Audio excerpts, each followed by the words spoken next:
Okay, 6 o'clock. Rachel?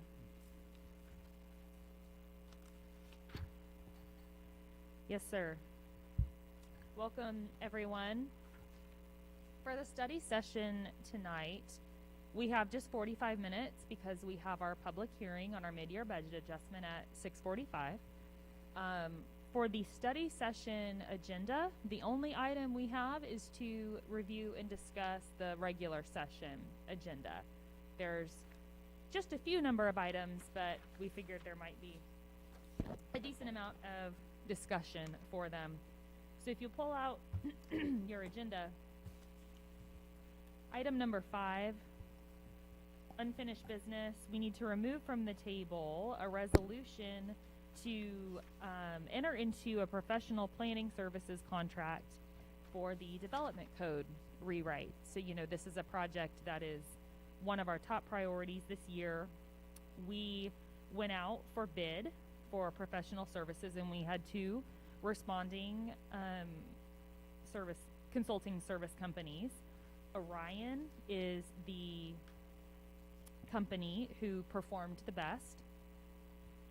After review by our review committee, a review committee reviewed both of the proposals, scored them, and Orion was the winner. We were able to negotiate with them a price that, while it is slightly over the original budget that we set forth, $120,000, we were able to make up the difference with our existing FY20 budget. So we're not asking for any additional information. We're able to cover the full cost of the contract. They think it'll take about 16 months to perform the evaluation and development code rewrite. I'll open it up in case anyone has any questions. I do believe the contract is in your packet.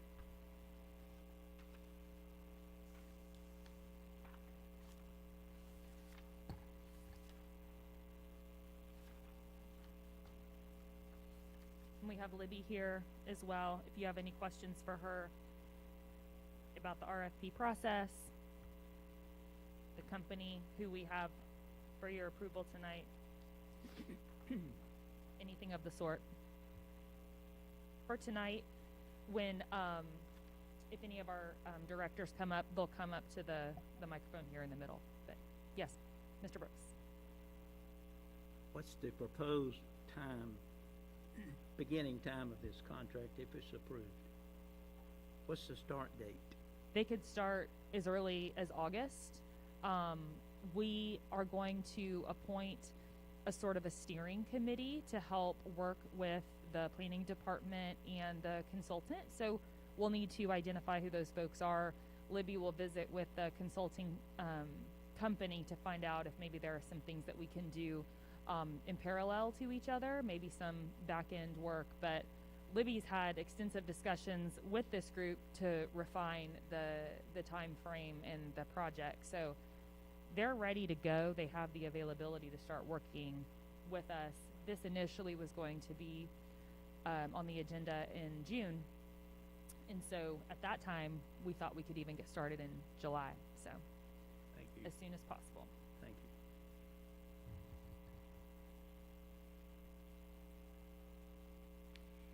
you. Libby, do you have anything you want to add?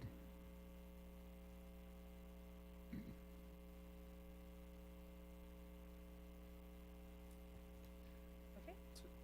I guess just then for clarification, so we're all on the same page, that means we're talking 2022 effective date.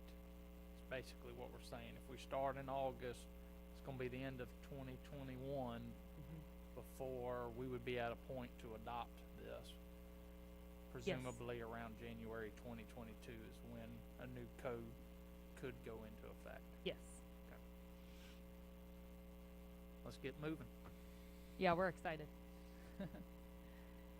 Next item on the agenda under new business, number 6, we have an ordinance for your review. This would be the first reading to amend our FY20 budget. We are recommending a mid-year budget adjustment to account for any revenue adjustments that we need to make this year, primarily due to COVID-19. We have made expenditure adjustments as well as a direct response also to COVID-19.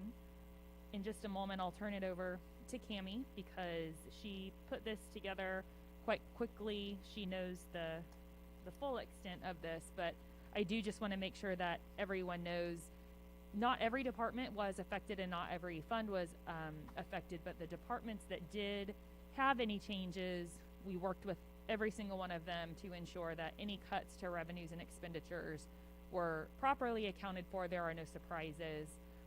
There are no positions cut from this budget as well. So we are very, very fortunate to be in that position. So, Cammie?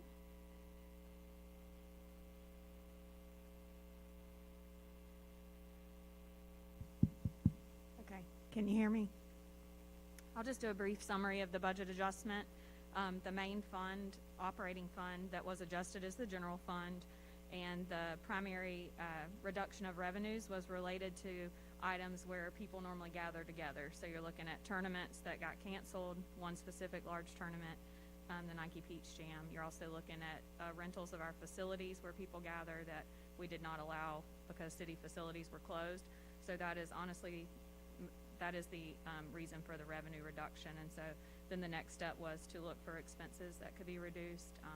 Obviously, there are offsetting expenses related to those. So we have expenses for tournaments that we didn't have since the tournament wasn't held.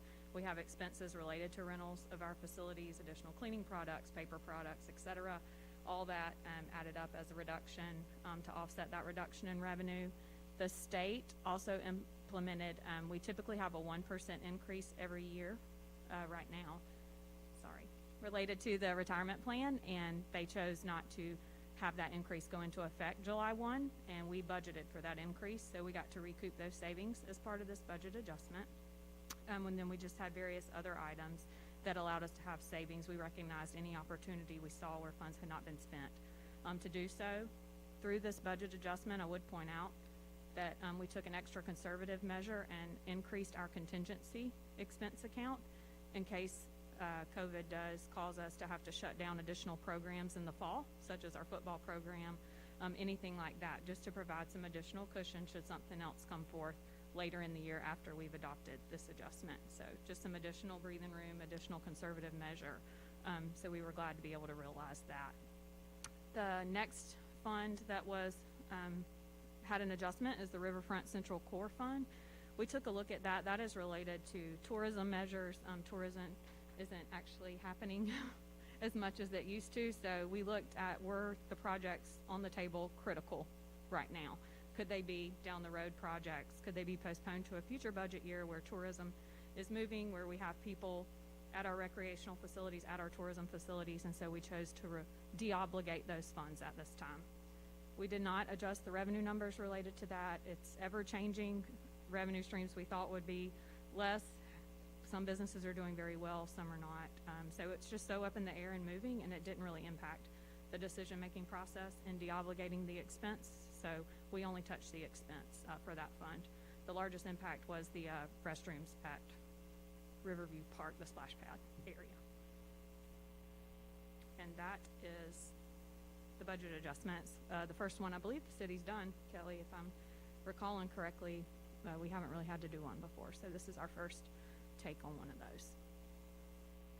Happy to answer any questions you have.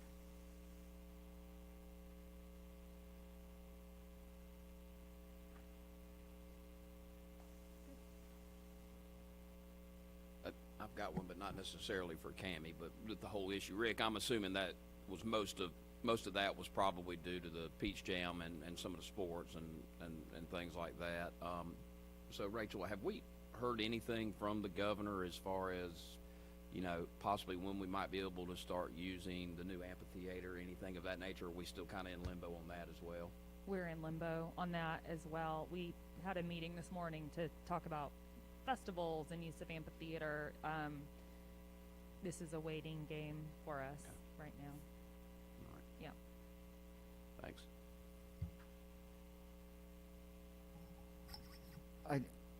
I just want to point out, if you look at page 98 of the adjustment package, this shows a reduction in projected expenditures of $462,000.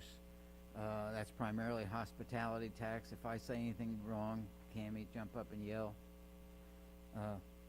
And so that money then becomes available for bond payments if necessary. Just a prudent step, not necessarily that we need it, but if we do need it, it's been made available for use for that purpose. And I think that was one of the key things we wanted to look at when we looked at the budget. So.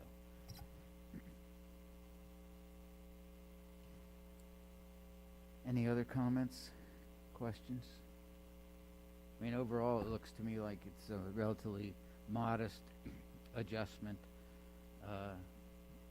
from what I perhaps feared early on we might be facing. So I give Cammie and Rachel credit for looking at it hard and doing their best to keep us on track.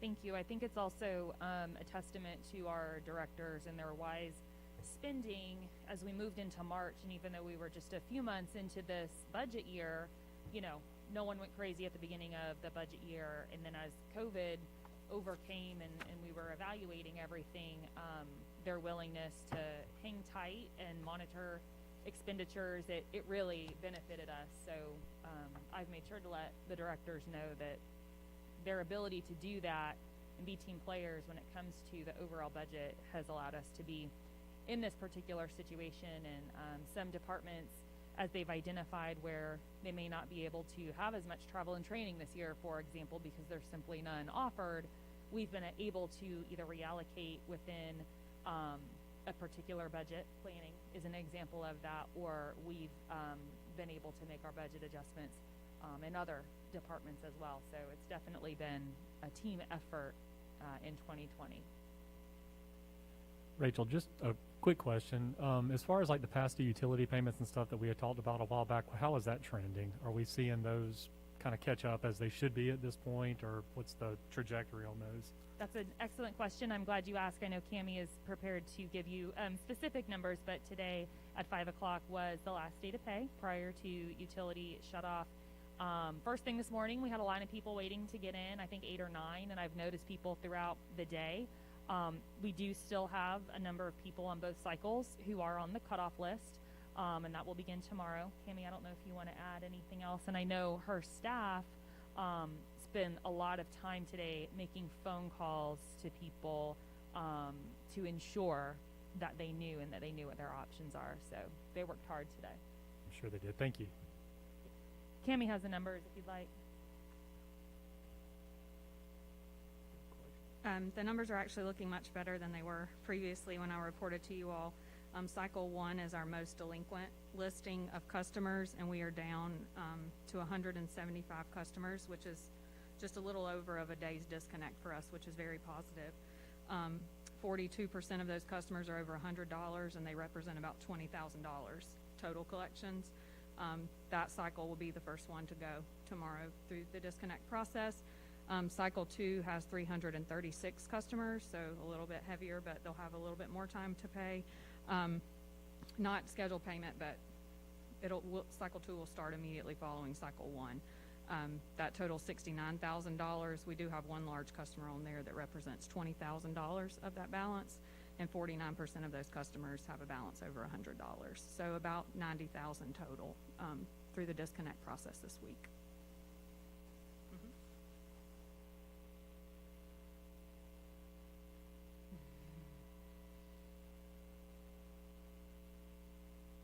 And Cammie, I know your staff has made calls to everybody within the last week or so, advising them that today was the date to make payments. So they've gone to pretty good extremes to make sure that everybody had an opportunity, or at least was reminded that we're back in the cycle now of cutoff. So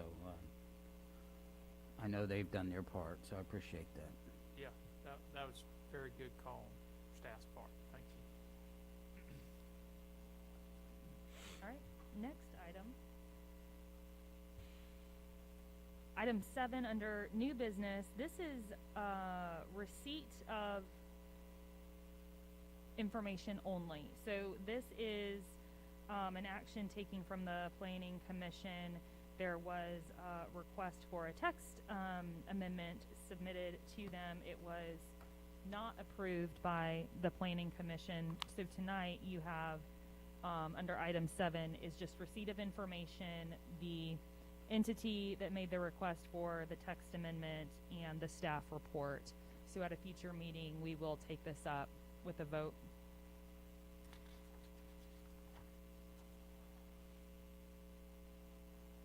Libby, did you want to come up and give any information?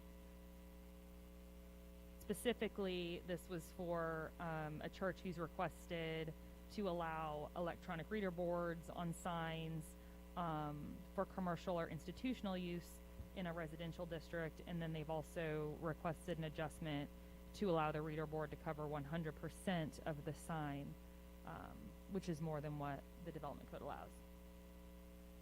Have any particular questions, or?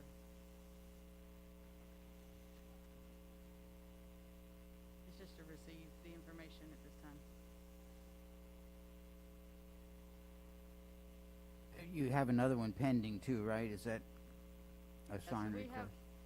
We have another case that they chose to go before the Board of Zoning Appeals to try to get an exception. The planning department did recommend to be wholly to go through the text amendment route, because we did not feel that they had a really good case to get the full variance. And if you are not granted a variance, your recourse is either Superior Court or to wait a year and ask again. So we wanted to give them a different option for moving forward. Okay. And that's coming up next week? Thursday. Oh, this week? Thursday the 9th. Week, yeah. Okay. Libby, just procedurally, just so that I understand, if Be Ye Holy comes to us at the point at which it would come to us for decision, and we deny them at that point, do they then have the option to go to the BZA, or is that? I guess potentially they could go to the BZA and ask for it, but like I said, I'm dubious about their chances there. Sure. Well, just because those guess are set depending standards. upon how that case is heard coming up on Thursday. Mhm. Okay, thank you.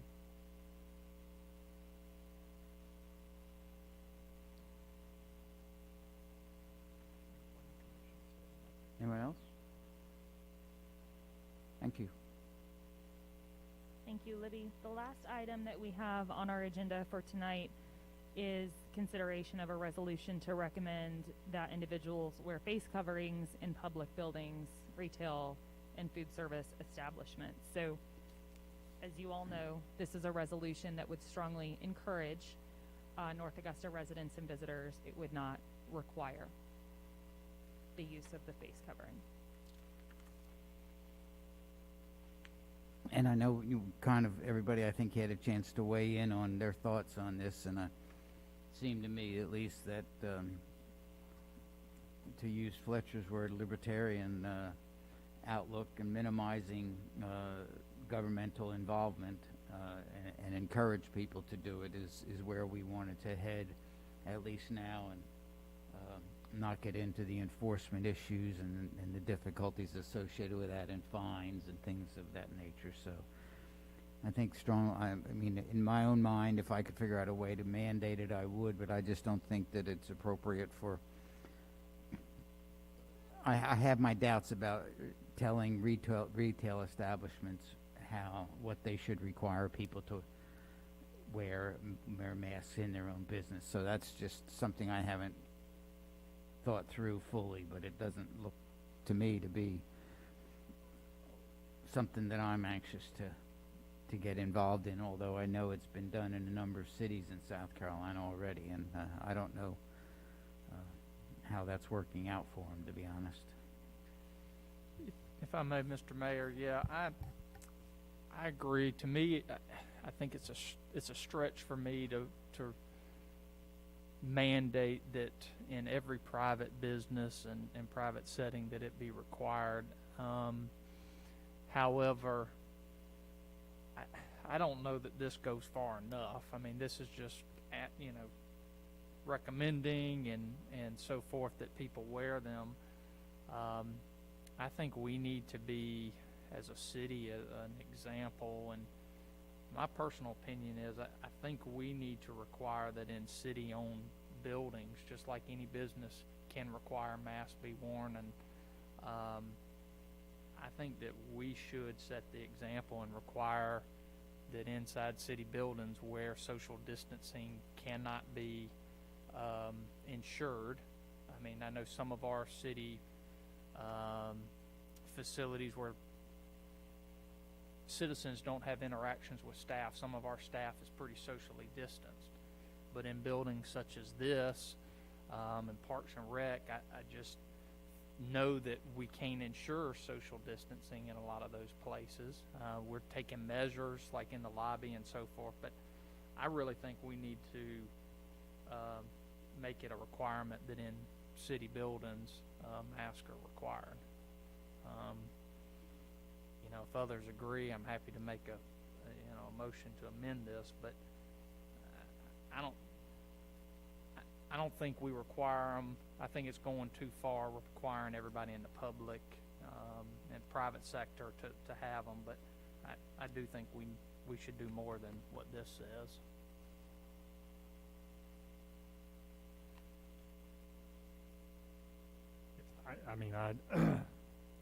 I struggle with the same thing you do, Mr. Mayor, and the libertarian in me says, not to, but the practical person that looks at the statistics and going back to Eric's point earlier, if we want these jack-o'-lantern jubilees and these things that bring revenue to the city, we've got to take all reasonable steps. And by everything I've been able to read, wearing a mask is certainly a reasonable effect that does hinder the spread of the virus.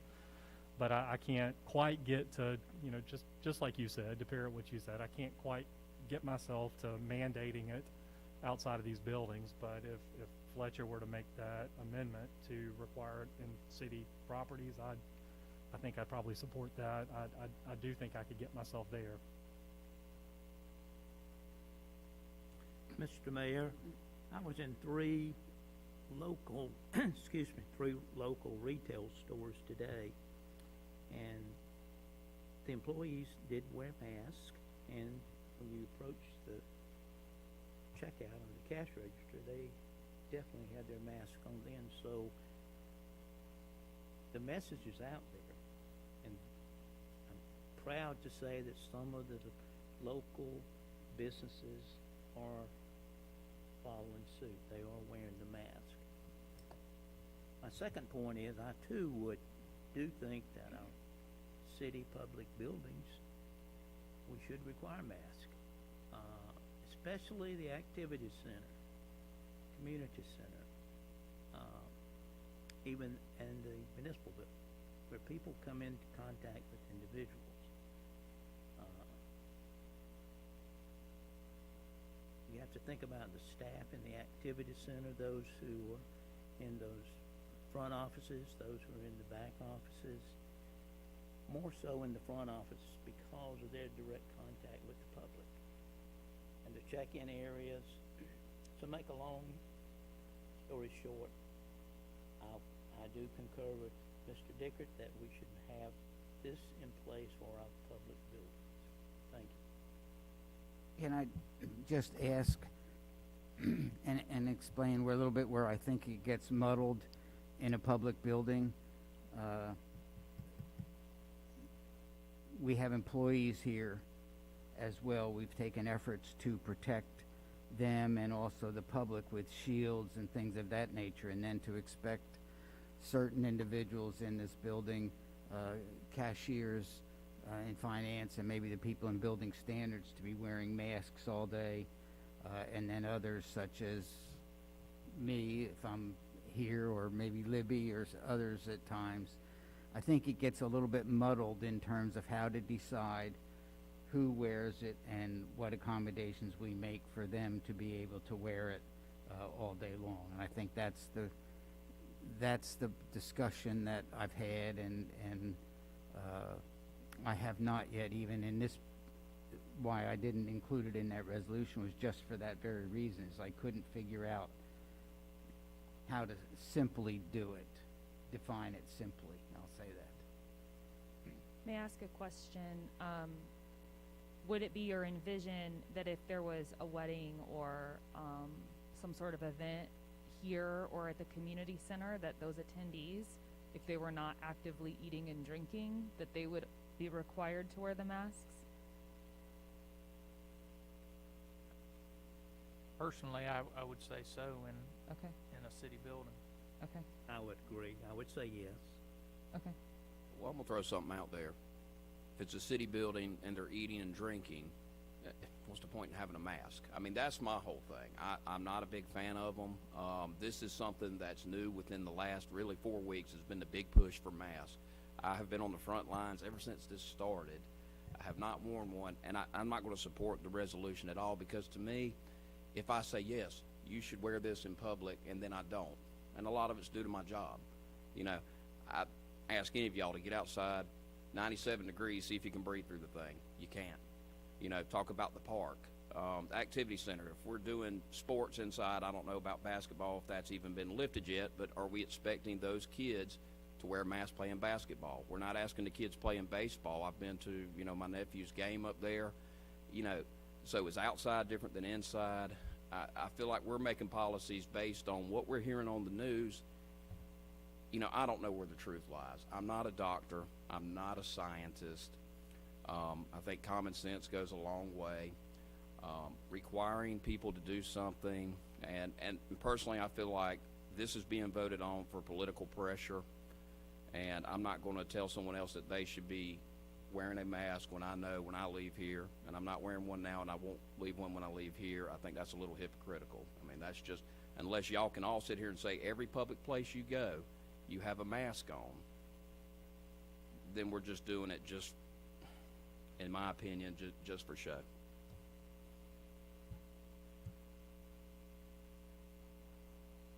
Don't have to say anything. It's not mandatory. I just think that the recommendation is okay with me. I think that everybody needs to take a personal choice on whether they're going to protect themselves or not, and how they see fit to do so. So I'm okay with the recommendation.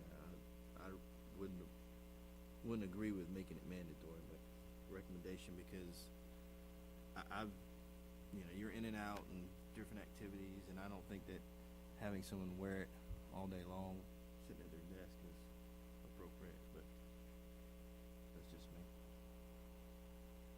And me personally, if I was one of our directors sitting behind the desk in a private office, there's no point in it. And to me, it's those that are having interactions or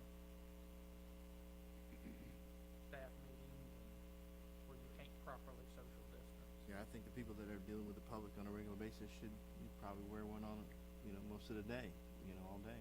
But, you know, I don't know about mandatory, but they should do so. I'm not doing, I don't interact with people every day, all day long, so.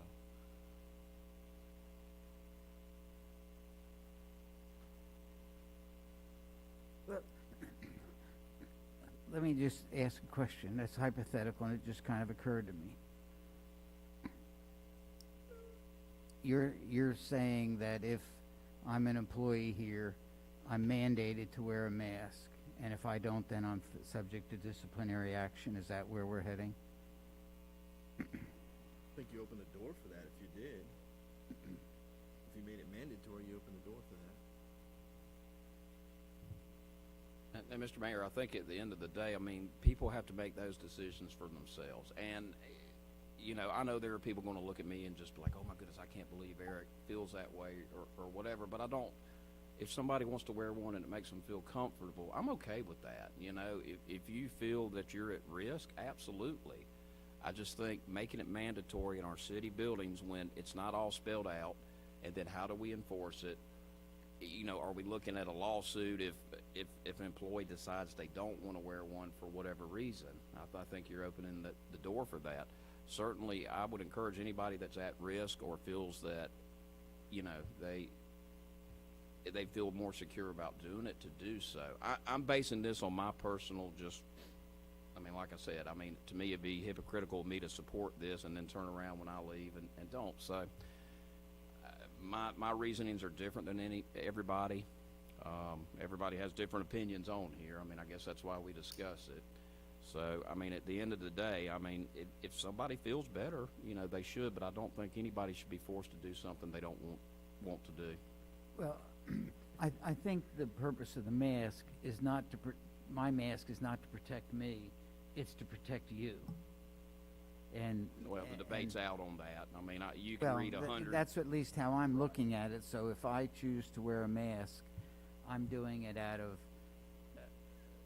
respect. That's maybe a good word, but I'm being considerate certainly of others, and I get it. I mean, that's why I'm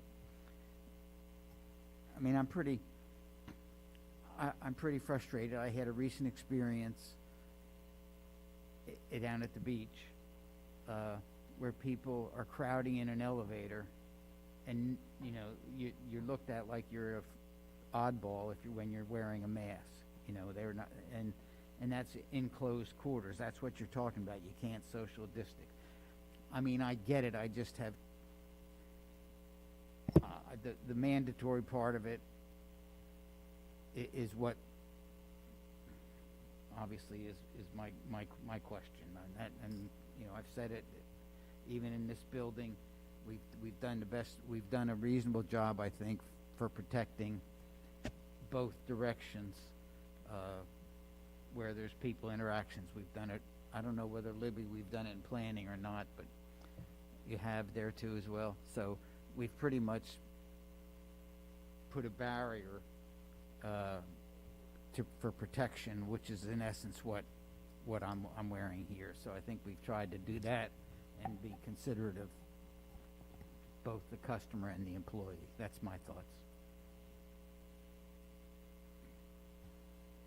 You know, the comment was made about litigation, and I think I would have to say that I think the greatest possibility of litigation would be for employees contending that their employer did not provide a safe workplace, and that could be as a result of failure to require those coming into that they have to deal with wearing masks.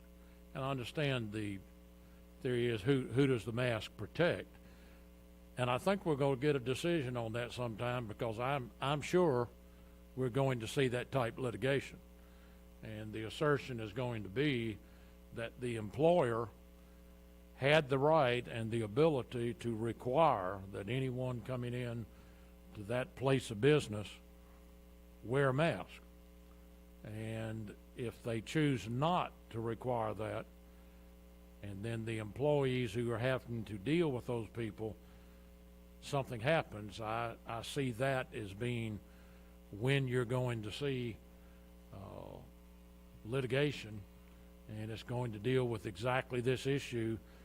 Should there have been a requirement to wear a mask, and there is an absolute requirement to provide a safe and safety workplace. And JD, I don't know whether you've gotten whether there's been anything passed down or dealing with that issue, but I feel sure it's going to happen. I'd like to address that, and I appreciate your comments, and I agree with you. Since we reopened to the public, we have let all employees know that if they feel that they need to wear personal protective equipment, PPE, above and beyond what they normally have for their job, we will certainly provide that. Masks are made available to all city employees. We've had a city employee who works inside this building as well as outside reach out to HR directly and say, you know, this is how I'm feeling about things. And we worked with that employee to provide them whatever it is that they needed so that they could be comfortable. As we were preparing for this, I spoke with various departments who have employees that work directly one-on-one with people in the public, and I spoke with Carl specifically. I wasn't able to speak with Rick, and I believe there is just one person at the activity center who wears a mask.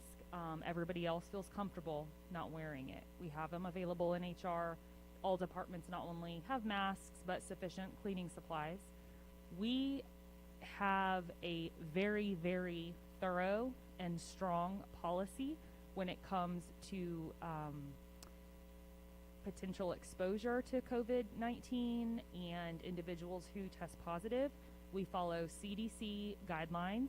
Employees have been advised, and we have had a number of instances where there may have been an exposure to COVID, or there may have been a positive test, and we have been incredibly conservative with how we handle it. We don't require anyone to come into work if there has been a potential exposure. We have a triage, so to speak, on how leave can be used based on COVID potential exposure, testing positive, that sort of thing. So now, I'm sure that there's always more that can be done, and I completely agree with you, Kelly. There is that risk by not requiring it, but we've gone above and beyond to let people know that the supplies are available. We provide hand sanitizer at meetings. We have masks available in many of our conference rooms. We bring them to any in-person meetings we have. So I don't know if JD wants to add anything more HR-wise, but probably one of the biggest concerns that I would have is not only enforceability within our community, but enforcing our own employees. I don't know if, Chief, you would want to say anything about how public safety officers might feel about it, or if it's even enforceable at all to have a public safety officer wear a mask, but I know that that's something that you and I have discussed. Thank you, Rachel. You know, it would be a big task for us because of a lot of different reasons. Obviously, we see the public, it could become an officer safety issue if we have these zones, because we have to communicate with these people very clearly. They have to understand what we're trying to get across to them. So for me to try to police the police, it would be literally impossible. Now, our shop, meaning our offices, like you talked about, Fletcher, in conference rooms and meetings and that type of thing, we can do that. But on the street for almost 60, 70 employees who are out there daily, day after day, like you mentioned, Eric, and 97-degree temperatures, trying to wear a mask and enforce that, I'd say 99% of it is going to be difficult for me to get public safety to buy into this. It's just one of those things that we are going to have to look people dead in the eye. We're going to have to watch their mannerisms. We're going to have to think about those things. I understand pardon me, I can't wear this thing hardly with these glasses, but it's imperative that, you know, you understand that public safety is going to be at a minimum impacted greatly if this occurs for public safety. I think you need to consider what an impact it would have on public safety. As a firefighter, as a police officer, as a first responder, you know, we know what the dangers are. We understand those things. And like Rachel said, we're offered every opportunity to use these things. But I don't think we'll have compliance if it becomes a mandatory thing for us to wear these things out on the street. So can I clear something up or answer any questions for you? I'll be happy to. I know from personal experience, Saturday, South Carolina Highway Patrol was wearing masks when they approached me. I didn't hear that, Bob. I didn't hear what you said. Wrong vehicle, so Okay. he let me go. You're asking for directions. Oh, directions. I got you. He'll get directions. You know, I will say we did have 2 public safety officers respond here to the municipal building a week or so ago. 2 came, 1 wore a mask, and that's completely their choice. It wasn't one of these. It looked like maybe something that they'd had, and it was personalized, and they just chose to wear it, which is totally, understandable. The other didn't, so. Okay, thank you.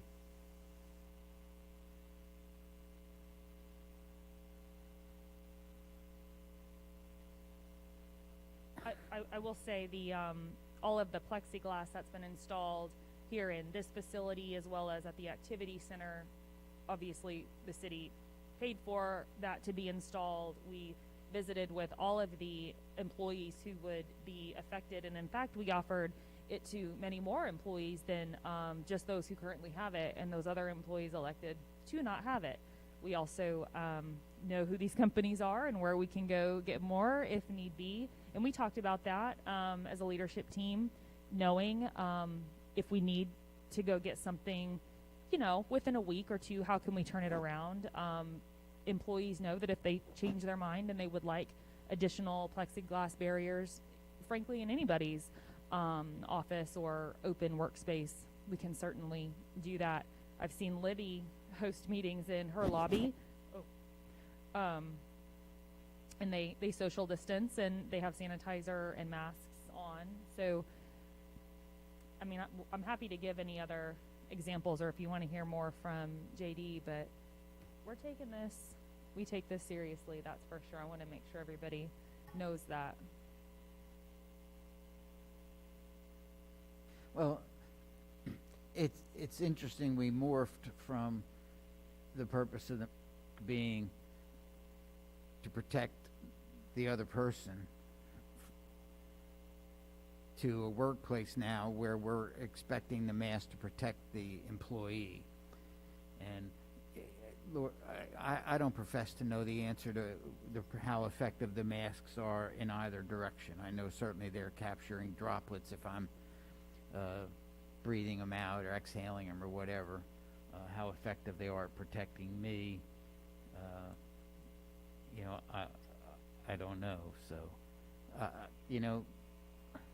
this is like the Gordian knot, I guess, or Solomon's choice. How do you? And I don't have it. I don't know.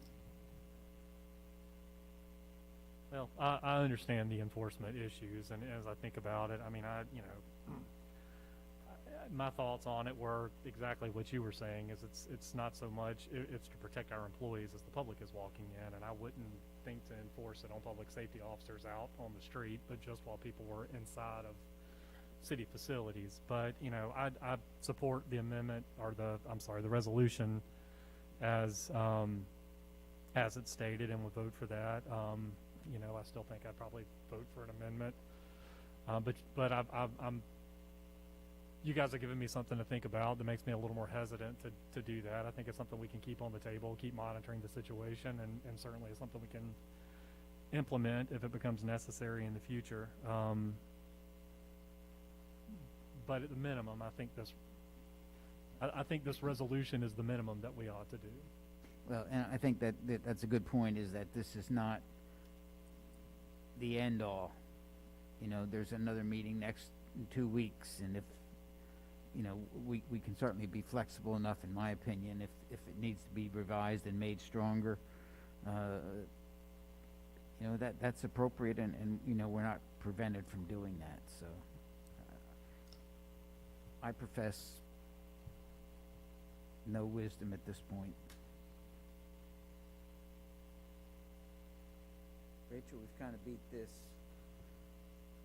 beat this pretty well, I think, didn't we? I don't know. We wrapped up in the right time. It's 6:44. Yeah. So Fletcher, and answer your question, do what you feel obviously that you feel appropriate. And we'll see. That's the best I could say.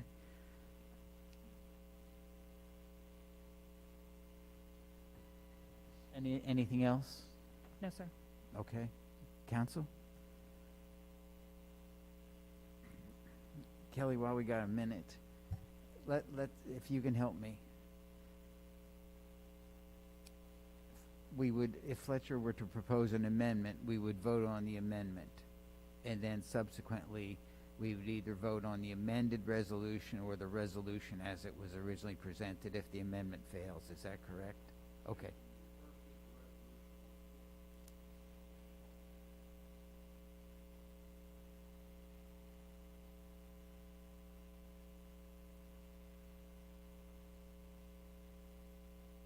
And if the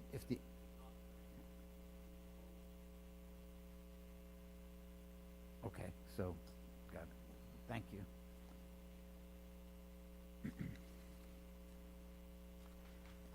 I noticed there's several people out in the lobby or the area. You know, they can certainly come in. This was not a closed meeting. I guess they may not have understood that.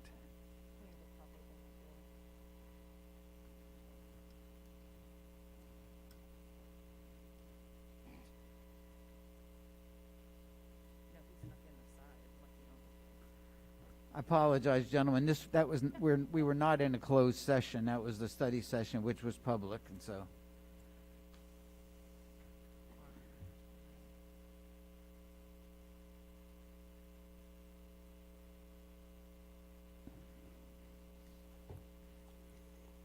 Okay, we have a public hearing, which I would now like to officially open, if that's the correct words, Kelly. Does that work?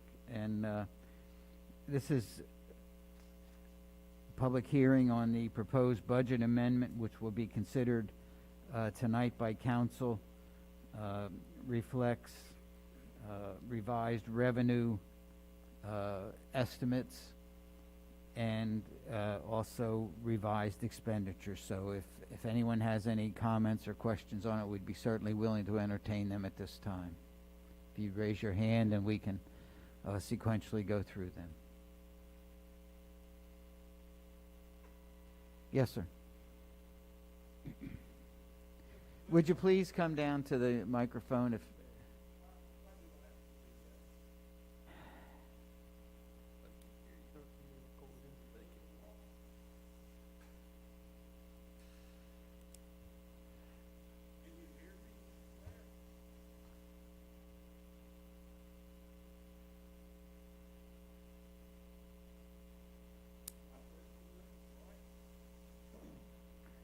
Mr. Zier, would you please clarify this for me?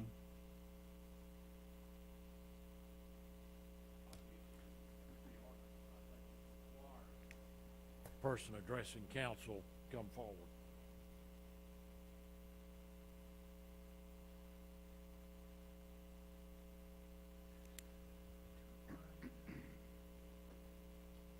We'll have a brief pause here while Mr. Zier reviews the code. Won't take but just a minute.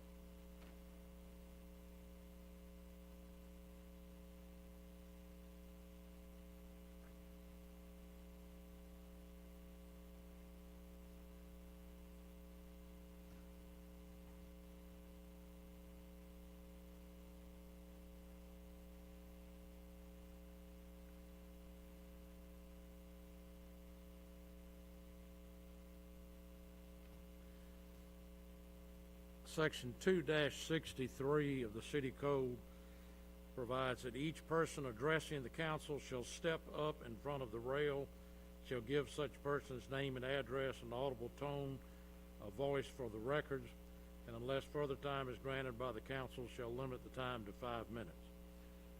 It does require the party to come forward, which would certainly not in any manner impact a person's free speech rights, because this is giving them the opportunity to speak to the council.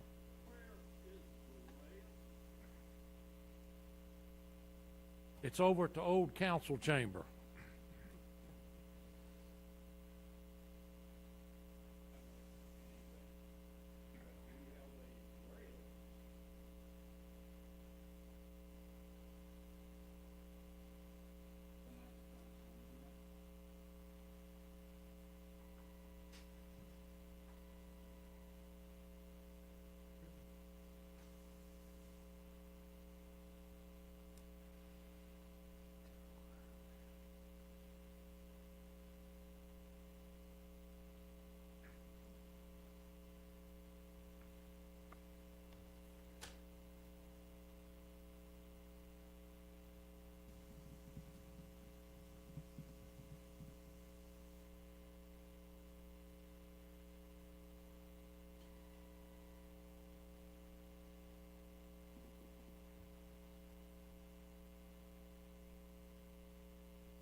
Excuse me. Is there anyone else who'd like to speak? Well, please step down to the rail as identified on the microphone if you wish to speak.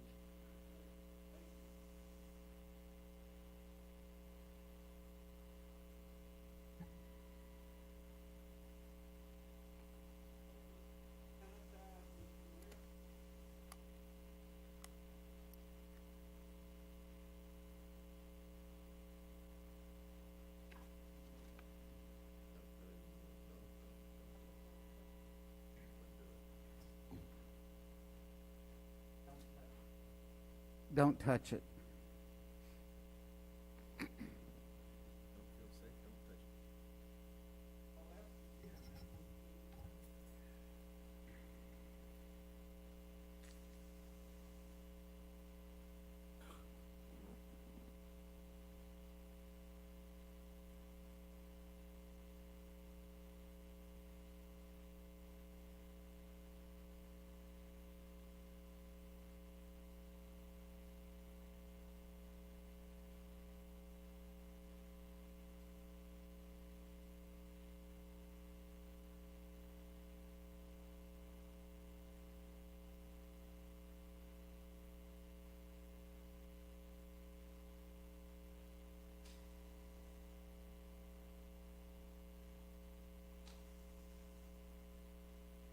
Oh, thank you, Mr. Mayor. I appreciate you helping us stay safe.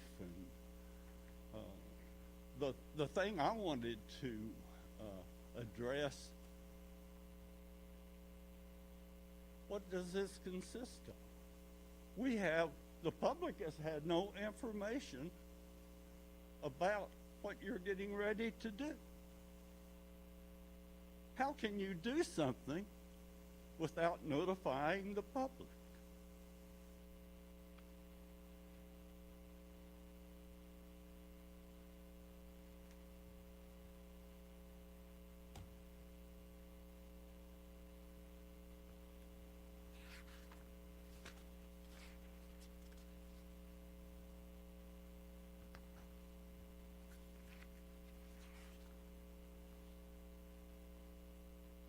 In other words, I really don't know what questions to ask, because I don't know what the changes are, or the adjustment, excuse me. I don't know what those are. Could you please tell us what they are before we can ask questions?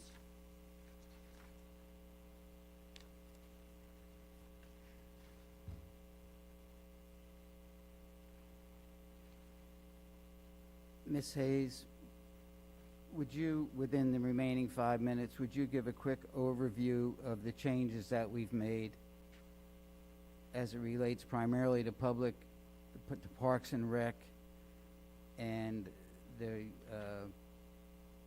Riverside Development Fund, I think, are the two areas. And then we'll allow for questions. Thank you, Mr. Mayor. That should have been done long ago. Mr. Holcomb, if you had requested them from the city clerk this morning, they were available to you. And they were also briefed at the study session. Just briefly. So, the public is now required to come to City Hall to get information during its operating hours as a requirement for what they're going to discuss about the public's business before this public hearing.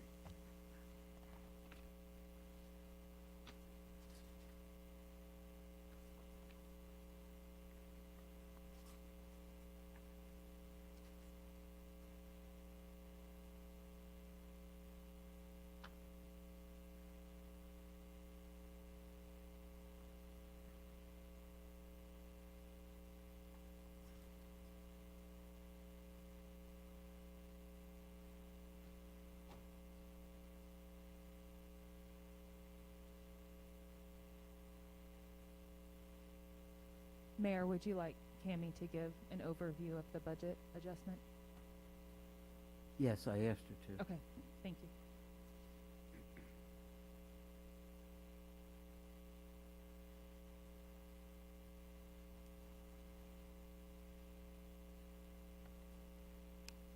Okay, Cammy, just, there's no point.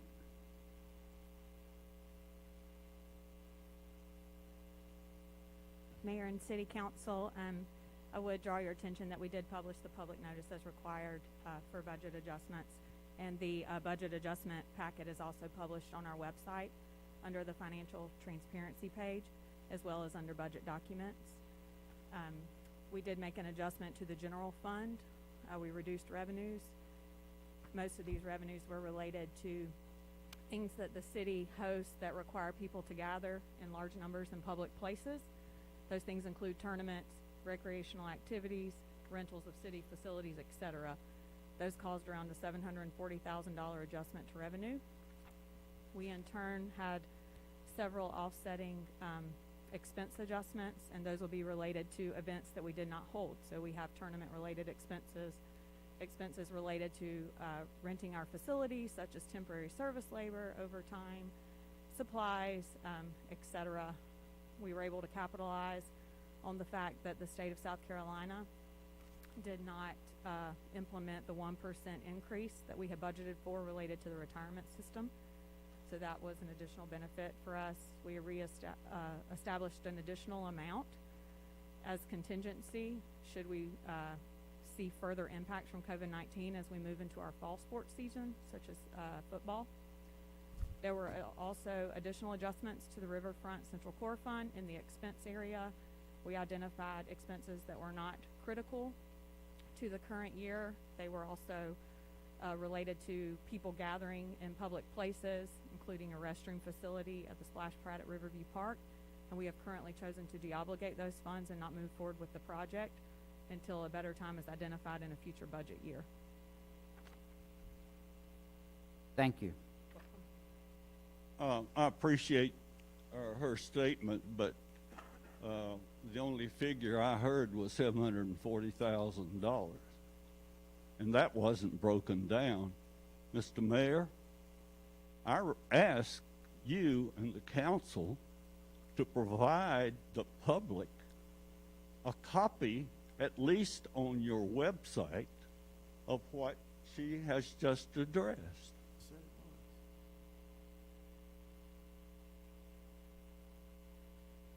You just stated that it was. I'm sorry if I'm speaking out of line, but Well, you just stated it was there. Cammy, did you not say that we published a public notice with the relevant figures on it, and it's on our city website? Thank you. Where? And it's been there. It's been published for a couple days. Where is that located, Mr. Mayor? Mr. Holcomb, I would suggest I'm not that- aware of it. That's why I asked, sir. Well,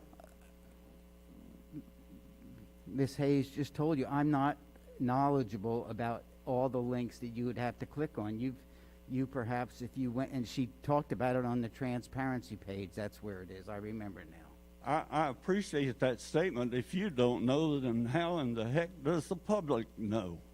Because I didn't look for it, Mr. Holcomb, but you have the opportunity, particularly with the public notice, and Ms. Hayes told you where it was. There is no mention of that information being on the city's website that accompanied this announcement of this public hearing. Nothing.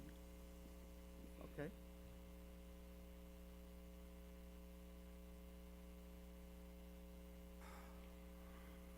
I hope, I'm going to sit down after I say this, but I hope City Council takes into consideration about this very lack of transparency. We don't know what the heck is going to happen tonight. We have been just briefed I want to see figures. By the way, let me ask this question.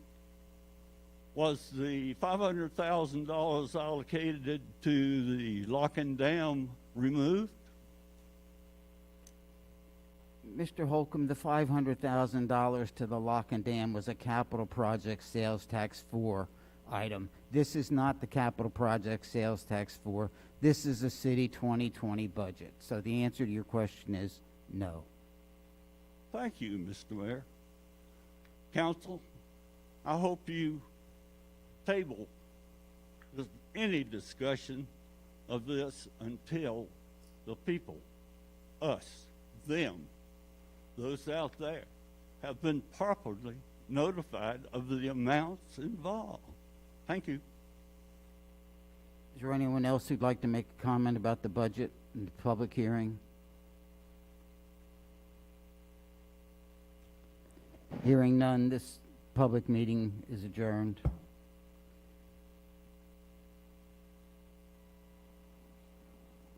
I'd like to now continue with calling the meeting of the regular city council meeting of City of North Augusta to order, and I'd ask you to stand for the invocation and the pledge.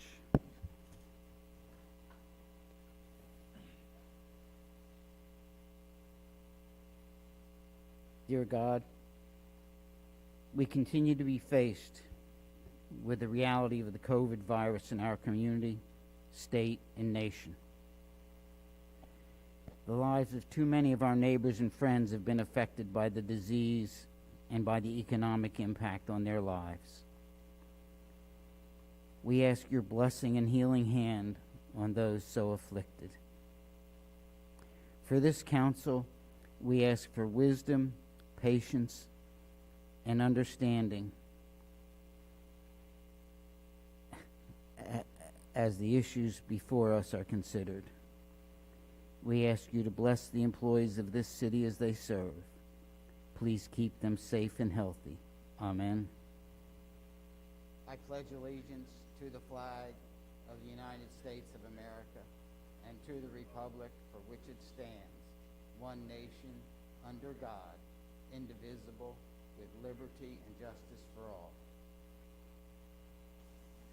Let the roll call show that Ms. Carpenter is absent. All others are present.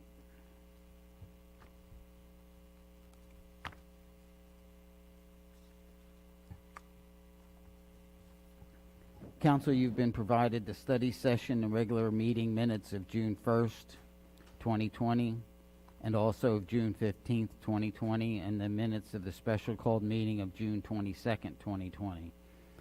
If there are no additions or corrections, they'll stand approved as provided. Okay, Council, it's a requirement that the minutes reflect some funds that were expended that were not in the budget and in excess of $500. And you know, this year, and a couple of you know better than others that the senior class this year in North Augusta High School 2020 had a rather unusual conclusion to their year, including graduation. And so out of contingency funds 10-4000-290, $500 was expended for the class of 2020 banner, and an additional out of city promotions account number 10-4030-271-3999 was also expended for that same purpose. And then additionally, we elected this year to be a sponsor for the Aiken County Schools graduation, and that was from contingency account 10-4000-290, also in the amount of $500. So the minutes need to reflect that expenditures, and I think it was a very positive thing we did for the class of 2020 this year, knowing how probably they were disappointed in the abbreviated way that their year concluded, and we're certainly happy for them and wish them success in the years to come. And moving on to item number 5, which is in planning and development, unfinished business resolution number 2020-24, authorizing the city of North Augusta to enter into a professional planning services contract with Orion Planning and Design LLC to perform planning services related to the North Augusta Development Code evaluation and rewrite. Do I have a motion to remove this from the table? So moved. Second. That was Mr. Dickert and Mr. Presnell. This is a non-debatable motion. All in favor, please raise your hand. It's unanimous, 6-0. Okay, moving on now again it's off the table, resolution number 2020-24, authorizing the city of North Augusta to enter into a professional planning services contract with Orion Planning and Design LLC to perform planning services related to the North Augusta Development Code evaluation and rewrite. Do I have a motion to approve this resolution? So moved. Mr. McGee, do I have a second? Second. I heard you, Kevin, I think that time. Mr. Toole? Are there any comments from citizens on Libby or Rachel? Who wants to talk about it? I'm happy to talk about it. Thank you. We posted a request for proposals at the beginning of the year for a consultant to perform a thorough evaluation of our development code and assist us with a rewrite. We knew that the project would take a little over a year, and we knew that we had a number of things that we wanted changed. So we wanted to make sure that we got the best possible vendor. We received 2 proposals and convened a review committee that reviewed both proposals and scored, and Orion was the top ranking company who provided the proposal. So we have been in contact with them, and we have finalized the budget with them. We are able to cover the budget based on the amount of money currently obligated, or I should say allocated for, in the capital projects fund, and the difference will be made up from the planning department budget for fiscal year 20. Once we enter into a contract with them, they'll be able to begin work within 30 days. We'll appoint some sort of steering committee to work with Libby and help advise the process as we move along. We have yet to appoint that committee. 16 months for completion from start to finish is what we're estimating. Thank you. Any comments from the citizens tonight? Council? Hearing none, all in favor? 6-0, unanimous. Thank you.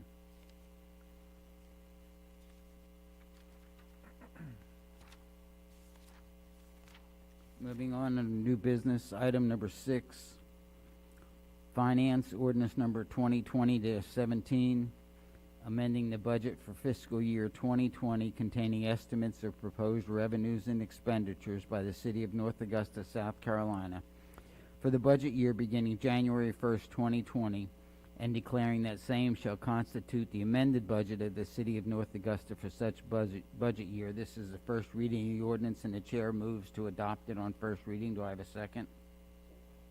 Mr. Brooks? Tammy, I think that you've given a full summary of on this item. Is that correct? Is there any additional we need to talk about? No, sir. Citizen comments?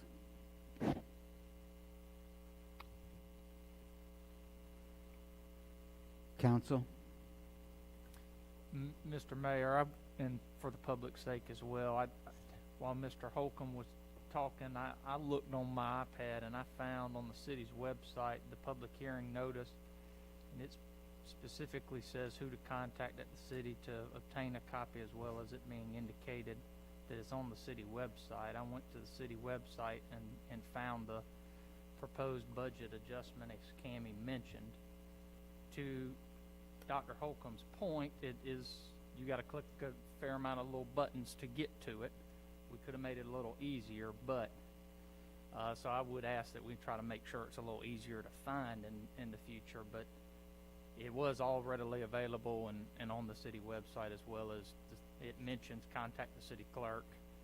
As you mentioned, Ms. Lamar would have easily given a copy to anybody that requested it. So Can you tell when it was actually posted? Was it Thursday, or when was it posted? Or do we know?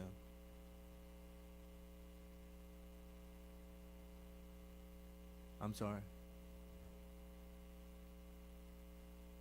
It was posted when the public hearing notice was published, Okay. June 16th. 16th. Thank you. June 16th. Okay. Thank you. And to your point, I find that with many things on our website is it takes multiple clicks to get anything, and you have to know what you're looking for sometimes to find. I understand that. That's a sore point with me too sometimes. And maybe I think because it's attached to Laserfish and how the city's database logs it, maybe if we had a quick link to some of the key things might make it simpler, but nonetheless, I think we provided it. Thank you. Any other comments from council?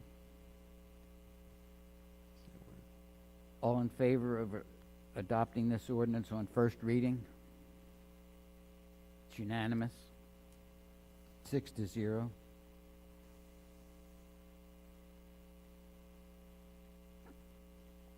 Moving on, item number 7, which is planning and development. This is Planning Commission Recommendation Memorandum number 20-017 and Project Staff Report RZT 20-001, Article 13, Signs Text Amendment, Receipt of Information by Council. Should we let the minutes reflect that the Planning Commission Recommendation Memorandum number 20-017 and Staff Project Report RZT 20-001, Article 13, Signs Text Amendment have been received by the Council for consideration?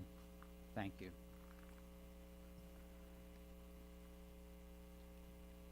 Moving on to item number 8. It's under administration. It's resolution number 2020-28, recommending individuals wear face coverings in public buildings and retail and food service establishments.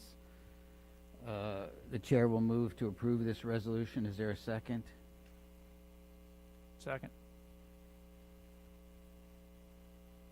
Mr. Dickert.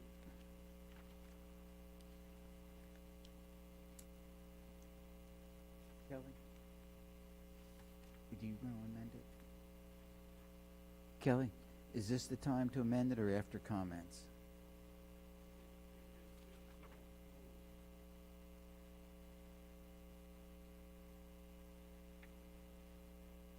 Okay, thank you, Mr. Mayor. As I stated earlier in study session, I struggle with the idea of doing an ordinance like some communities have, where it requires in all private businesses that it be mandated that a mask be worn.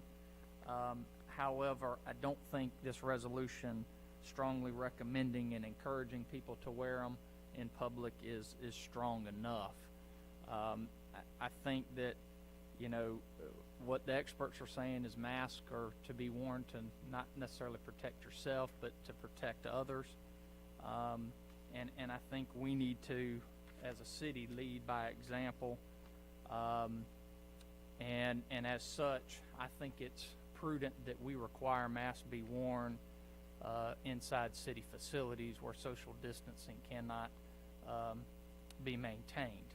As such, this is my amendment, and Ms. Lamar, should it pass, I've got it written down here for you.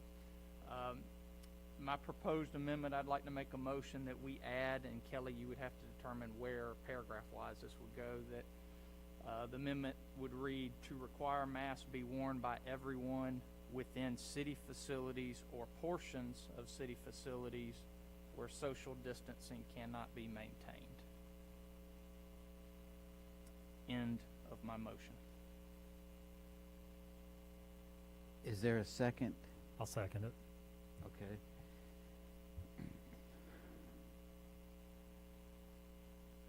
Could you read it again, Fletcher, just for... Yes, sir. The motion is to require mask be worn by everyone within city facilities or portions of city facilities where social distancing cannot be maintained.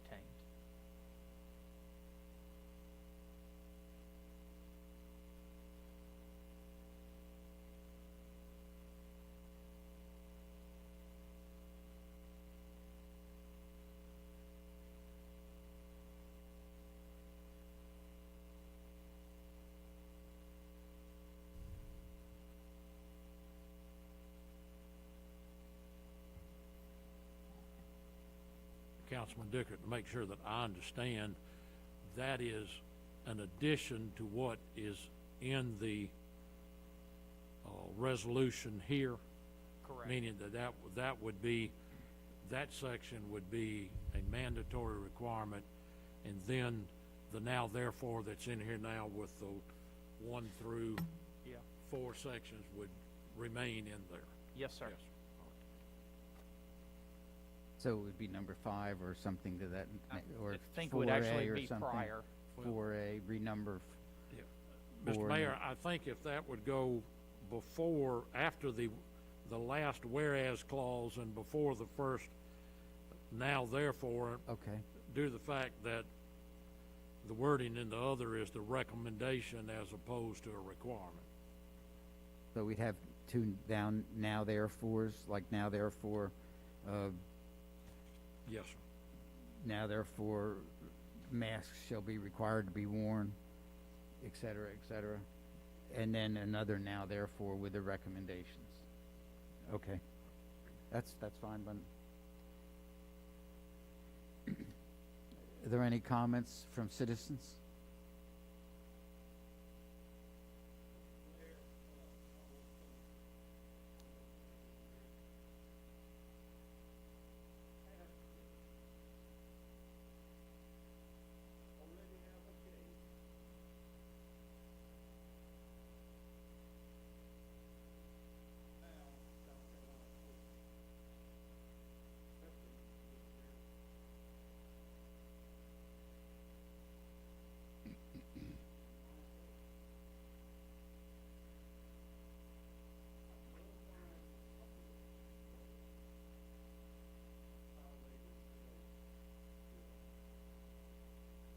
Council, may I, before you answer, Kelly? Council, this is exactly, that point that was just made is exactly the reason why procedures that are now in place regarding the agenda are in place. Okay, Mr. Zier. Did you have anything you wanted to say, Kelly, or? Well, as I see it, we have on the agenda, a resolution related to the wearing of face coverings in public. And that is still what you are doing. You have, and this is, I think it's interesting that the city filed its reply brief today in the Court of Appeals relating to this issue, and we have the agenda,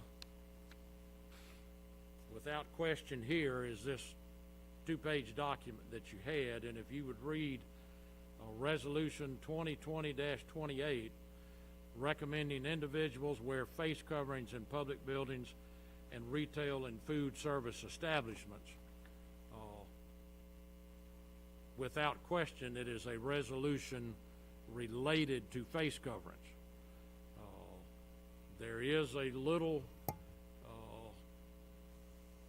issue as to whether the council changing from a recommendation to a requirement is a sufficient change, but I would tell you that could be resolved by the council determining that this is an exigent circumstance based upon the health situation that we are in, and it can be done even if there is a determination that this is any type of change to the agenda.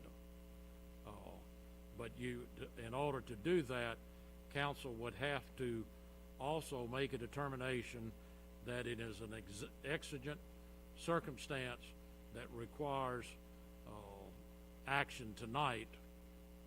And I would certainly think that this is one of those circumstances that would meet that requirement. I'm not totally sure that we would have to do that, but certainly it is something that under these circumstances I would suggest that you do to avoid any technical issues that certain individuals might decide to raise.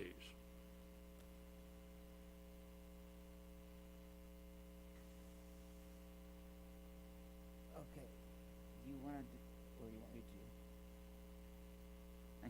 to? Thank you. Council, I'd like to provide for your consideration, and I don't know if it's in the form of a motion or not. You can help me, Counselor, that we make a motion that this isn't tonight, and this circumstance is an emergency type situation where this action tonight is required for consideration and the protection of public health. Is there a second? Second. Is that debate? That's debatable. Yes, so that's basically. Okay. Are there any comments from council? Yes, sir. Could I ask you to come down to the microphone, please?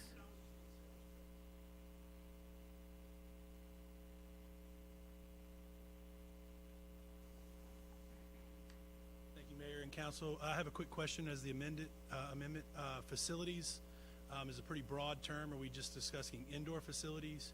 And then what about facilities such as dugouts or restrooms that are out in the ball fields areas, which are somewhat open but also somewhat closed? Just looking for clarification. Thank you, sir. To be honest, I don't know the definition of facility. I know under RCRA what it is, but I'm not sure I understand in the city government what it is. My intent was that facility is an enclosed building. So to me, a dugout would not comply, but I'm thinking but a bathroom house would. The amendment has not actually been voted on yet, has it? No. Would you accept an inclusion to refer to indoor facilities? Yes, sir. So would I need to amend my amendment?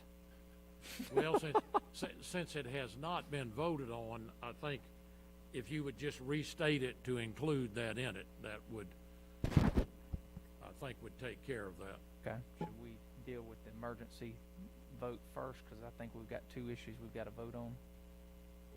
Is that accurate? Fletcher, may I? If building is the intent, I would include the term building because a facility could also be a vehicle. Just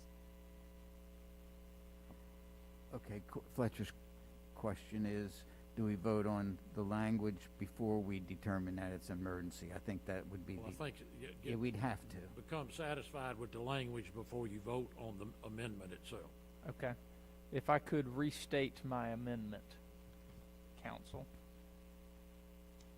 And I will restate it as Kelly indicated. The location of the amendment would go between the last whereas and before the now therefore. So a new paragraph would read, now therefore, mask shall be worn by everyone within city buildings or portions of city buildings where social distancing cannot be maintained.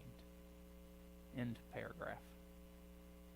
And I'm not sure who seconded that to begin with, but need to. I would maintain my second.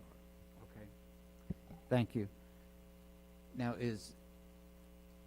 are there any comments on the motion now on the floor that there exists an emergency situation requiring that this be considered tonight?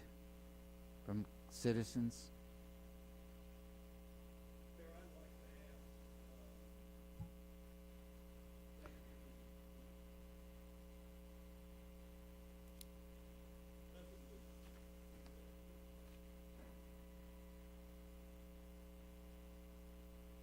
That's not the topic being discussed right now. Is there an emergent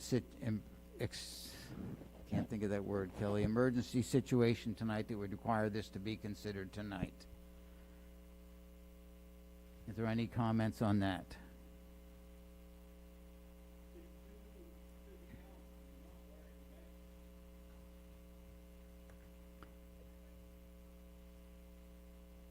Thank you, ma'am.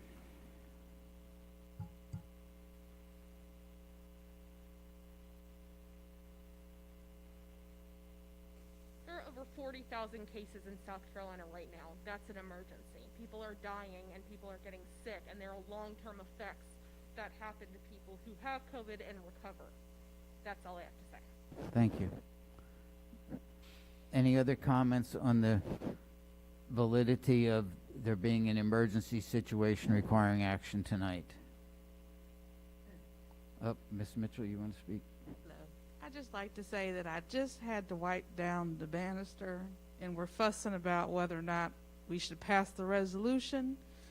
So let that be a show of faith that let's pass the resolution, let's wear masks, let's get rid of this thing, and let's make sure our citizens are safe. Thank you. Any other comments on the emergency need for this?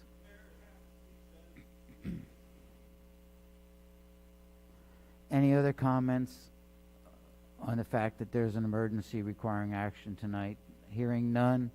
Council, all in favor? Opposed? 5 in favor. Mr. Presnell against the emergency provision. Now we'll go back to considering the amendment on the floor. Any discussion from citizens tonight about the amendment which was proposed by Councilman Dickert? Gotcha. Oh, she just reiterated what. Oh, I'm sorry, Mr. Summers, I didn't see you.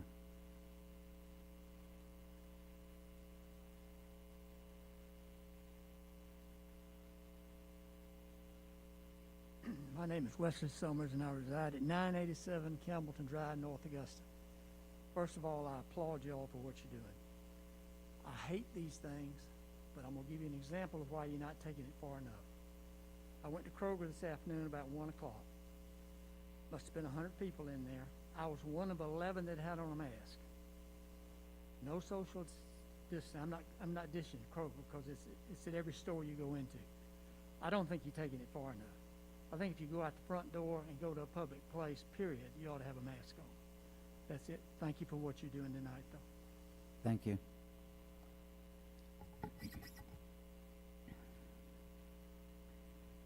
Any other comments? Council comments? Mr. Mayor, who's going to enforce this? Who says what's right and what's wrong? I ask of y'all because, you know, I've made my case before.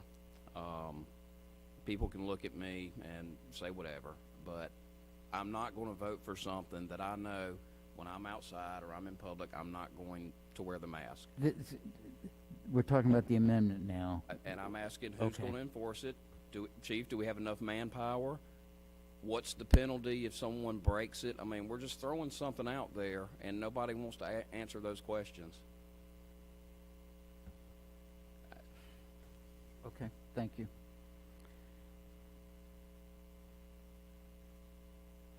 Amendment. We're discussing the amendment. That's the question on the floor.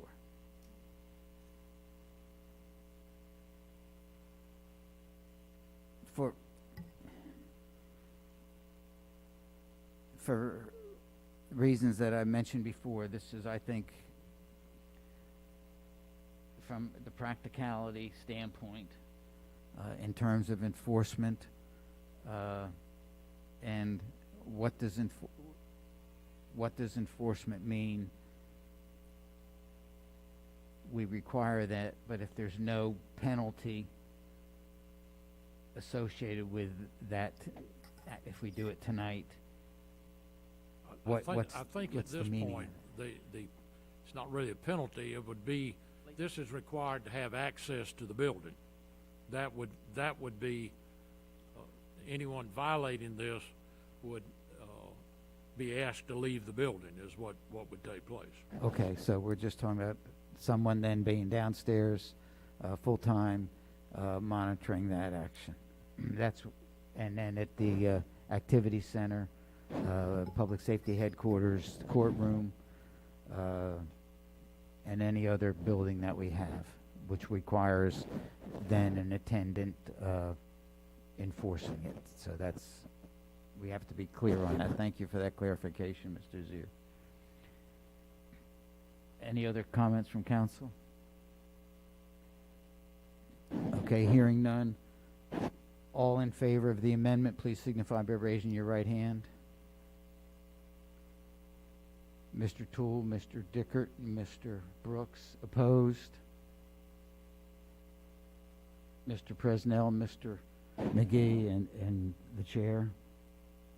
Okay, now returning to the resolution as it was prepared. And presented on, for your reading pleasure.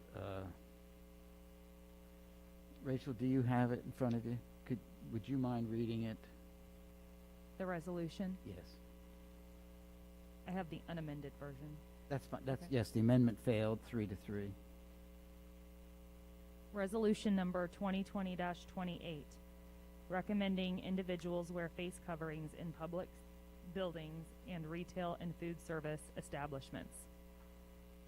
Whereas the 2019 novel coronavirus, COVID-19, is a respiratory disease that can result in serious illness or death by the SARS-CoV-2 virus.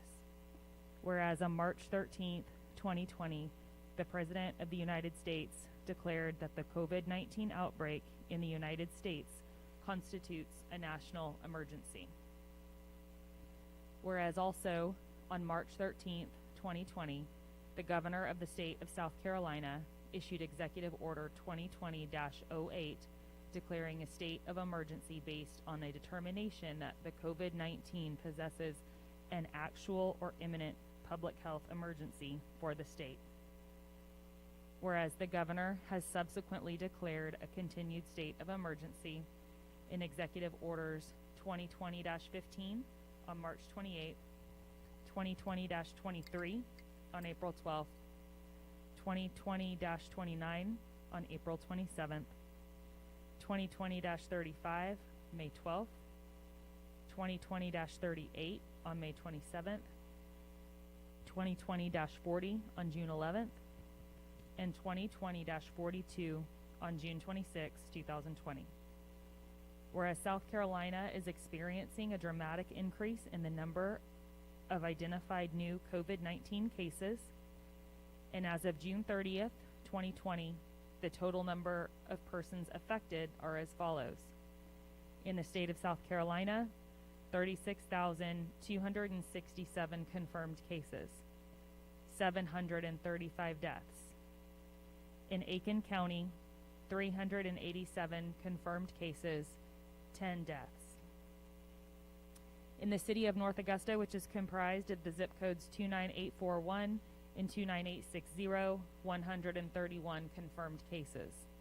There's no information available regarding deaths and zip code at the zip code level.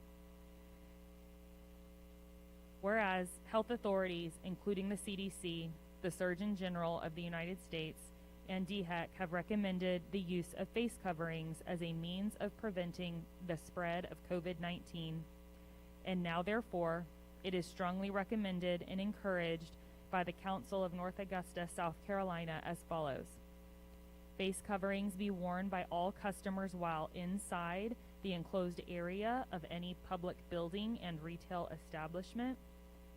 And retail establishments should require staff to wear face coverings while working in areas open to the general public and areas in which interactions with other staff are likely, in which social distancing of at least 6 feet cannot be observed.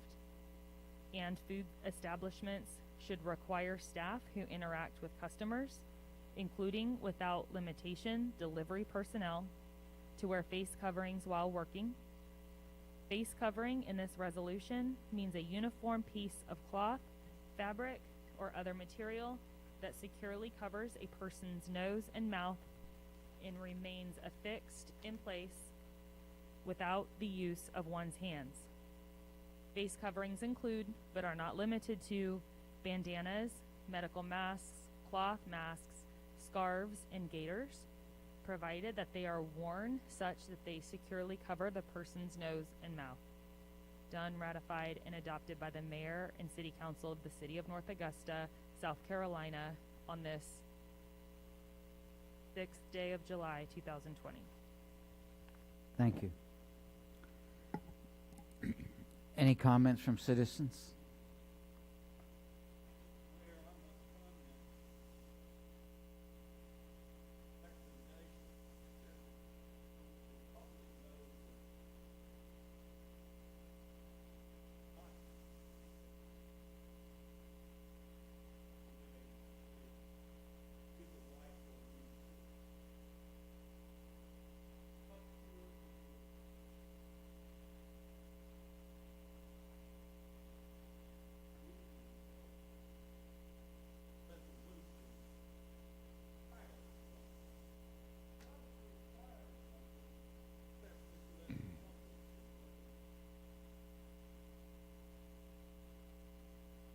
Well, you confuse me.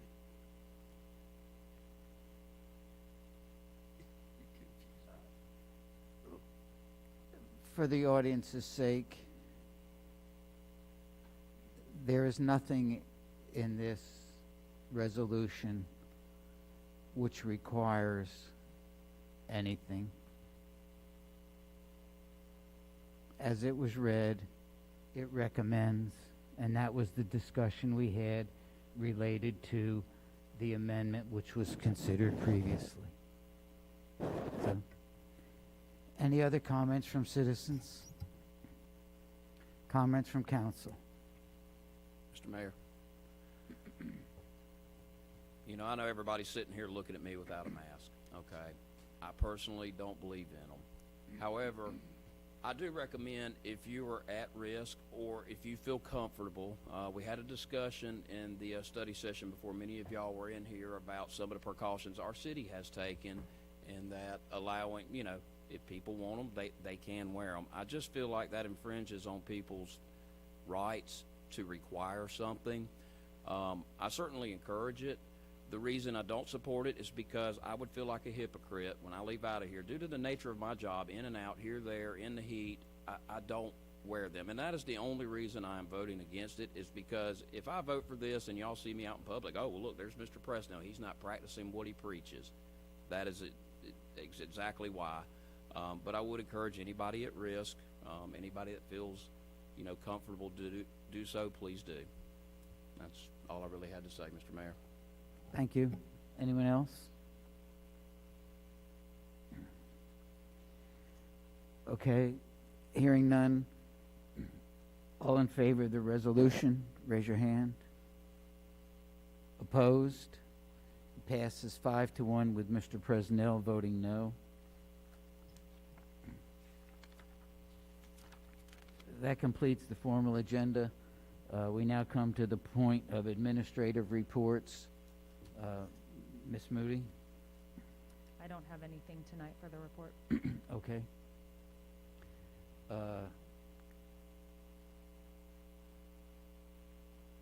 At this time, citizens may speak to council. I would ask you to come to the microphone. State your name and address, and please limit your comments to 5 minutes. You can speak on topics not on the agenda tonight. Yes, sir.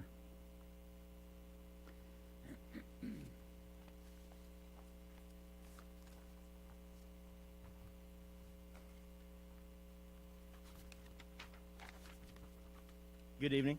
My name's Chris Hawkins. I am a resident here, long-standing resident of North Augusta. I'm actually here tonight to talk about the Meriwether Monument.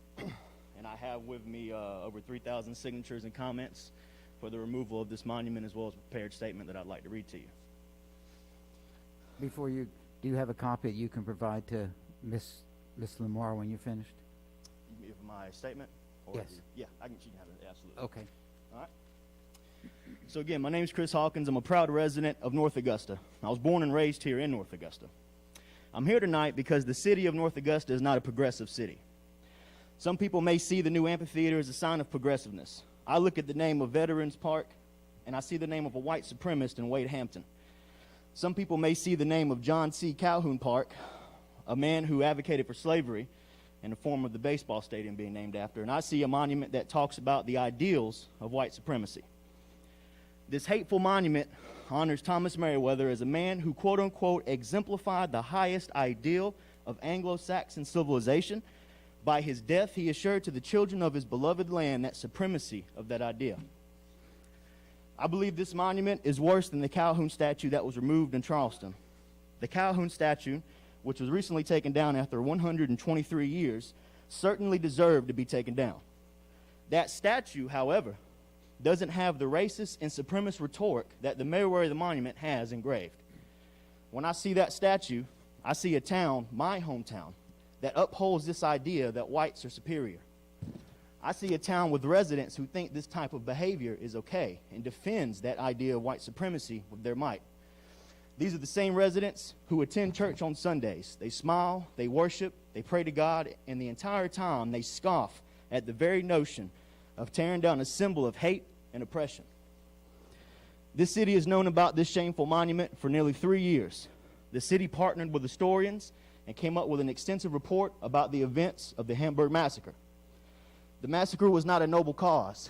It was the beginning of a violent campaign that emphasized black voter suppression and eradicated civil rights for black Americans. I am embarrassed for my hometown because we have admitted there's a problem. However, we have not done anything to correct that problem. This problem isn't just the Meriwether Monument. The monument is nothing more than a symptom. The problem that we have in North Augusta has been a problem ever since this town was known as Hamburg. This problem is that we have not shown our black brothers and sisters in this community that their lives matter. When we marched in North Augusta a few weeks ago, we marched with people of all walks of life. We marched with people who believe that that Meriwether Monument has zero place in North Augusta, because it solely represents the idea of white supremacy. Your failure to tear this monument down so it shows that you are willing to continue in the supremacist legacy of this town. There is nothing progressive about that. Understand that your willful decision to retain this monument is more telling of the core values of North Augusta than it is of the people in this town who want it removed. It's time to finally do the right thing and take the Meriwether Monument down. Thank you. Thank you. Okay, we hear you. We hear you. Thank you very much. We got it. Thank you. Anyone else who'd like to speak? Yes, sir.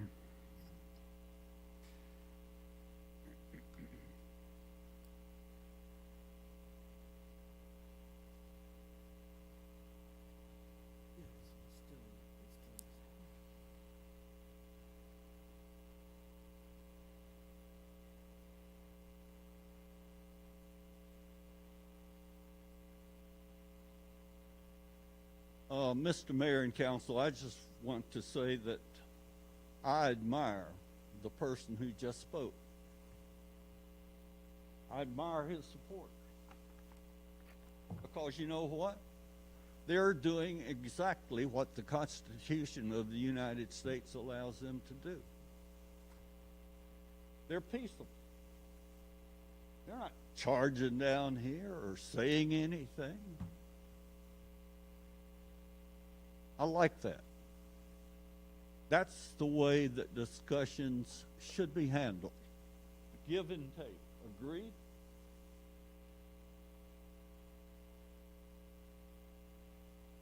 However, I need to remind the people who want the monument taken down of two things. First is state law prohibits it under the state's Heritage Act. Right here is your expert. Is that true, Mr. Zier?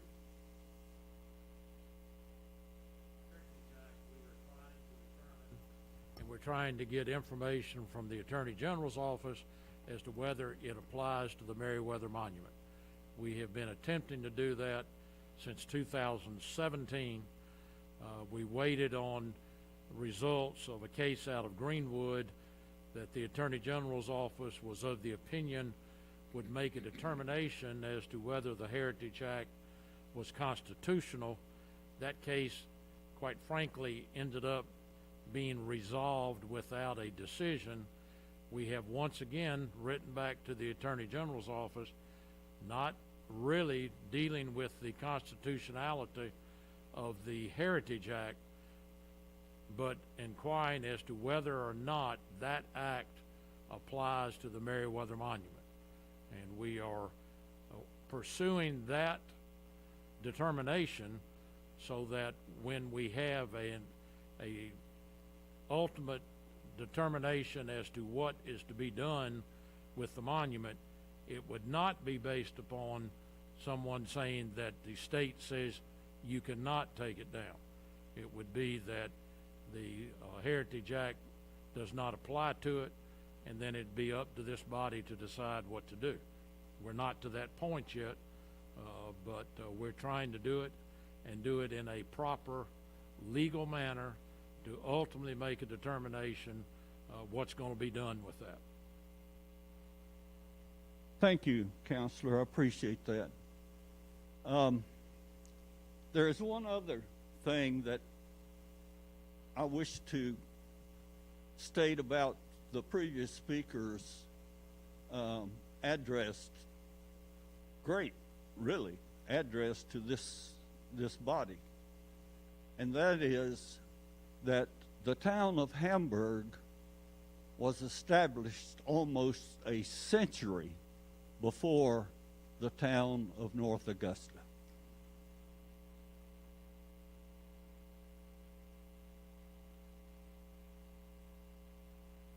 Thank you. Anyone else? Yes, sir.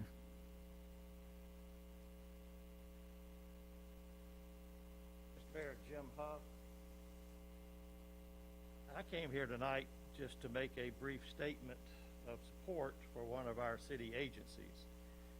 But having heard the discussions tonight, I've got to expand that a little bit.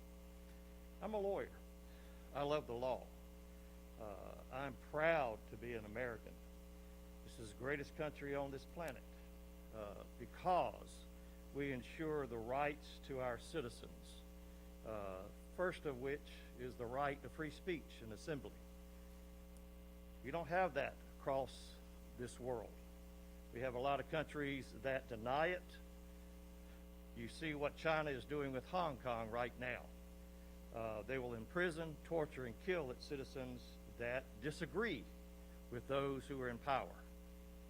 This council tonight has shown the strength of the First Amendment by allowing its citizens to discuss matters with it that you'll consider.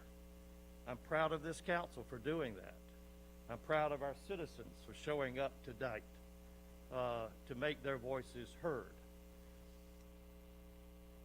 But the promise of the First Amendment is only protected and is truly strong when there is discussion, not discord. When there is a coming together, not a tearing down. Change comes in a lawful society by the change of law, not by burning, not by looting, not by violence. It doesn't come about by two sides squaring off in a boxing ring. It comes about by intelligent and wise discussion from its citizens to its represented leaders, because we have a republic Majority does not rule. So I speak to you tonight to say that change comes about under the rule of law, and this country was founded upon and will only be able to exist with the rule of law being protected. And that rule of law in this town has been protected by the North Augusta Department of Public Safety. And I mainly came here tonight to say to you that I'm proud of that agency. I'm proud for the safety that they are ensuring to our citizens. We're safe in our homes in this city. When crime occurs, that agency responds, whether it's to put out fires, whether it's to protect citizens from violence or property crimes. This city cannot exist without the rule of law and excellent, trained, well-educated, and well-prepared and well-funded police department. So maybe a little more verbose than I wanted to be, but I mainly arise tonight to say thank you to the North Augusta Department of Public Safety. Thank you. Thank you.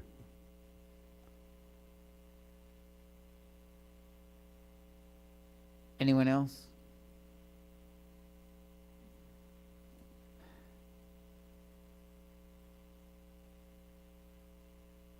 Hello, everybody. I'm Brandy Mitchell, 96 Lee Place Drive. I'm here tonight to ask the council to start beginning to consider moving our elections to nonpartisan.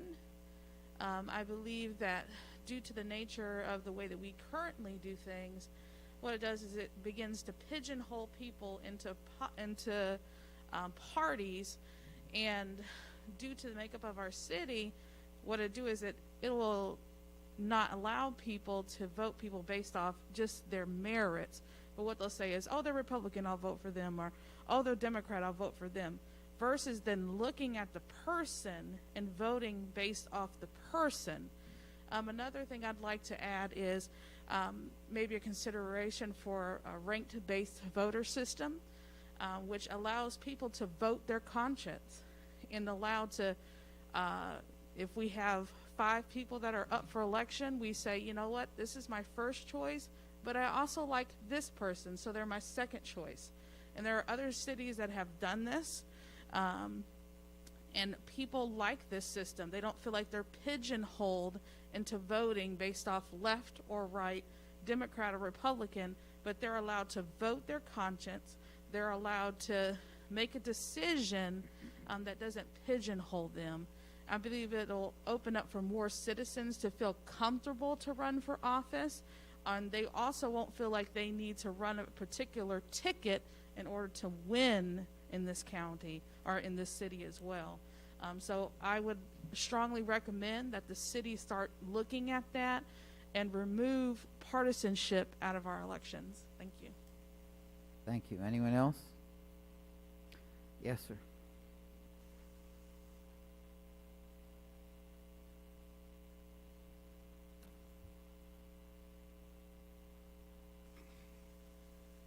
Good evening. My name is Ryan Abel. I live at 37 Fox Creek Drive, which is not within city limits. I do want to note that. I keep it real in Wintry. Ms. Lamar, I'll fill out a sheet if you require it afterwards, if that's okay. First off, I would like to commend council and specifically you, Mr. Mayor, upon becoming aware of what the Meriwether Monument stated and the actions that you guys have taken in forming a committee and coming up with opportunities to move forward to try and find a better way to address it. I applaud you for seeking counsel through the Attorney General to try and find out what's going on. I do believe that the Heritage Act will allow you to remove a monument if it passes 2/3 majority in the State House. I do believe that's the correct wording there. So to say that it is protected, but to say that it is impossible is not accurate.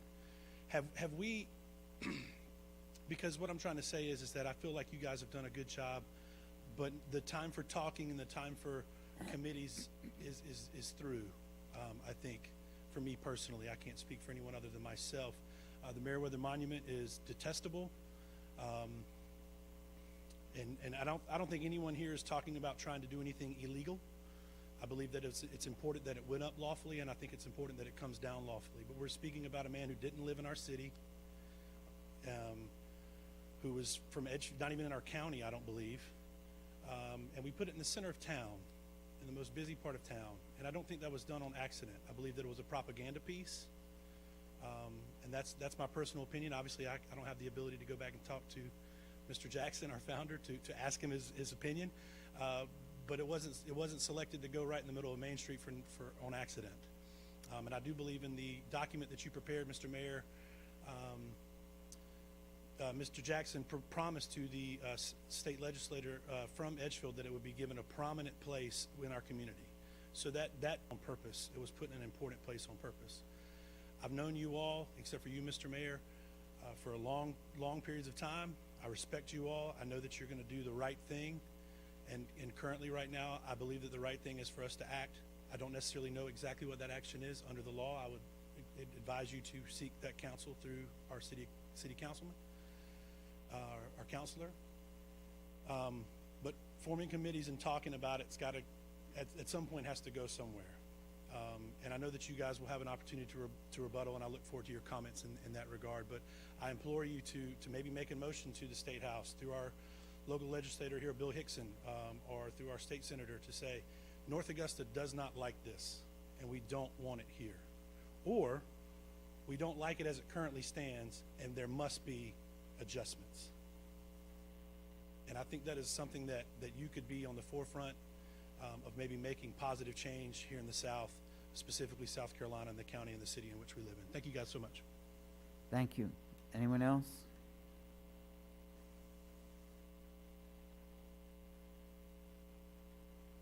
Certainly.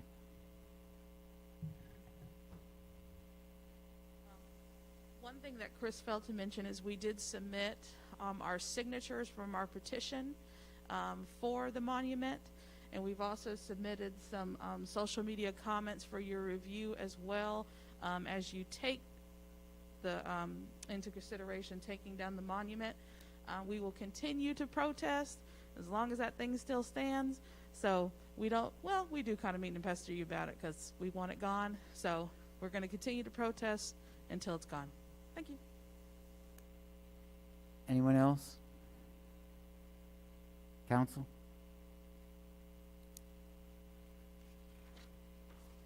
I'll say a few things.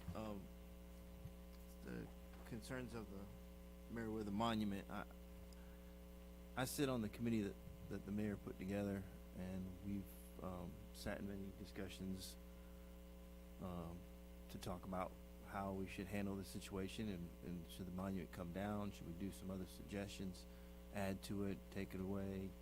All kinds of things have been discussed.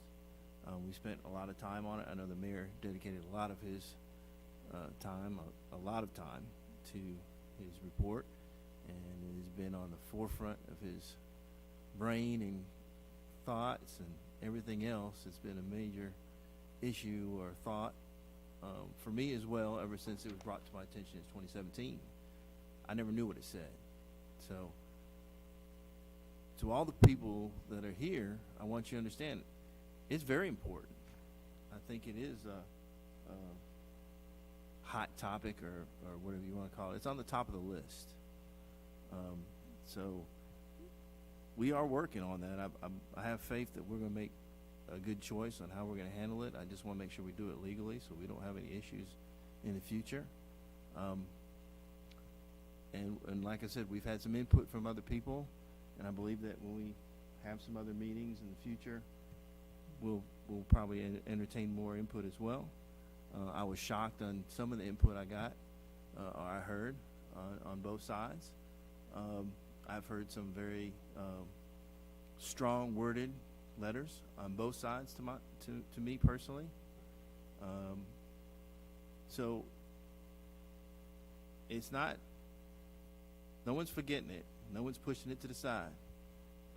Trust me. I wouldn't let that happen. if I had anything to do with that. I know that the mayor is not gonna let that happen. So, you know, we are gonna do something to it, whether it comes right down or, you know, the question is what? I would love for it to come down, but we'll see exactly what we'll end up doing.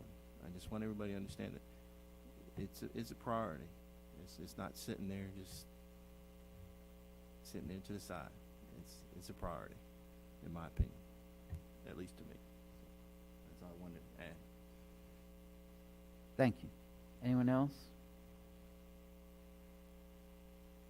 Sure, I guess I'll just add, just for, were y'all on council? Y'all weren't on council when we passed that resolution, so I guess I can only say for the four of us here, we all unanimously agreed and voted for a resolution that condemned what it said. So we acknowledge it, we do. And as a constituent told me recently, everything with government is a process. And before I got in government, it always aggravated me how long things take, and it still aggravates me today. But being on this side, I guess I understand it a little more. Things are a process, and I agree, it's not moving fast enough for us to get to a point where we locally can make a decision. But as Mr. Abel pointed out and several others, we want to make sure that whatever we do, whatever we decide as a community, is done legally, and that's important. So we're in the process of determining what is legal, and then we can get in the process of determining what do we want to do once we know what our options are. So I commend Brandy and your group. Y'all held a very peaceful protest, and I commend you all for that. I know many were concerned because of things that have happened around the nation, but you guys did it well, and that is to be commended and noted. So that's all I'd like to say at this time. Thank you. Anyone else? Having none, this meeting's adjourned.